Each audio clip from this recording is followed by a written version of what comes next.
guaranteed you'll have a vast range of people, career breakers, retirees, you'll have brickies, you know, absolutely every kind of mix is on the course. And they all, you know, all have different kind of experiences and backgrounds, and it always works. I'm going to be working with children in an orphanage, and I want some confidence. I'm looking for confidence to be able to stand up in front of a classroom, teach English, help.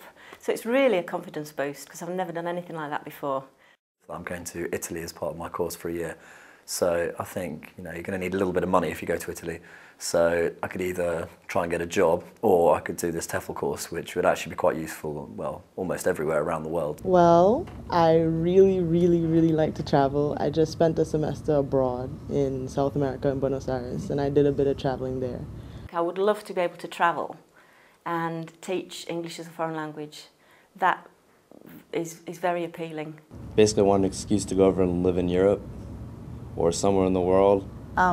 Just about all of the people I talked to said that it was required to have the TEFL certification. And this course with I allows me to do it in a very condensed period of time. I just thought, right, this is it. I need to get out, I need to work with people, I want to communicate, socialise. And it's a different aspect of things really, especially working with kids. Many people over there that ask me if I would teach them English, even on the side, or put a group together. But then, where do you start with that? We do the course as if it was an actual classroom. So most of the activities I would do is I would hope that they would teach it actually in the classroom. So there's lots of interaction, lots of communication, lots of fun. And it's not textbooks, it's about getting up, moving around, and getting active and getting communicative. Coming from the corporate world, I guess I was expecting more of a structured classroom, and I thought, oh my gosh, 20 hours of class in 2 days, whew, you know, bring out the coffee. I think, oh, you know, it's going to be 2 days, you know, 2 days of like dry grammar, and you know, it's a classroom. But as soon as you do the first activity, the first like 2 minutes, and it's changed.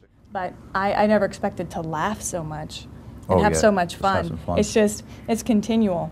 Well, the teacher's definitely lively, and when I come in at 9 in the morning, lively is probably the only thing that I need. Because he's got so much energy when he does it that you can't help but either laugh with him or get into it. So, no, I think he's definitely teaching us how to teach. Yeah, the whole room can come to life and everybody's talking and learning, and I was surprised pleasantly so by that. You've got to keep them interested in the same way. When they're teachers, they have to do the same thing. You know, otherwise people switch off after 5 minutes. So, you know, in the weekend course, and the same for when you're actually teaching abroad, you know, keep it fun, keep it moving, and keep, you know, then you'll keep their attention. Very good, very relaxed atmosphere, very helpful. Give me some great ideas about how to overcome barriers, and that's just in the first hour. So. You can teach a language. Oh, sure, yes, because I speak English, but where do you begin? And so this course has been wonderful so far. The whole idea of the Greek language lesson is to put the students in the shoes of a complete beginner. So to get them to understand, if they walked into a classroom to teach English to beginners, they have to realise how difficult it is for students to understand. We keep it really simple.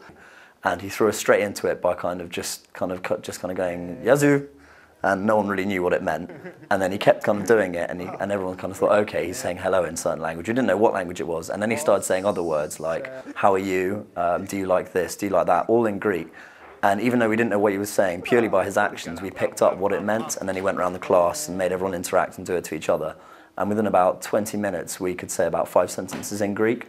So that was quite a good exercise, just showed actually no matter, you don't have to explain anything in their language, you can do it all in the language you're teaching. But if you do it properly, you'll be able to get the message across. I know when I was at school, you had exercises in a book. You know, the teachers would turn to page 15, do exercise 3A, and you fill it in, it's dull. We can do that kind of practice, but in an interactive, communicative way. And it's really just showing them a different way of teaching and a different way of practicing the class. And it's the students that need the practice and not the teacher. This morning when I was coming here, I was thinking, oh God, I've got to stand in front of people, you know, the nerves were churning. And I have a cure for that.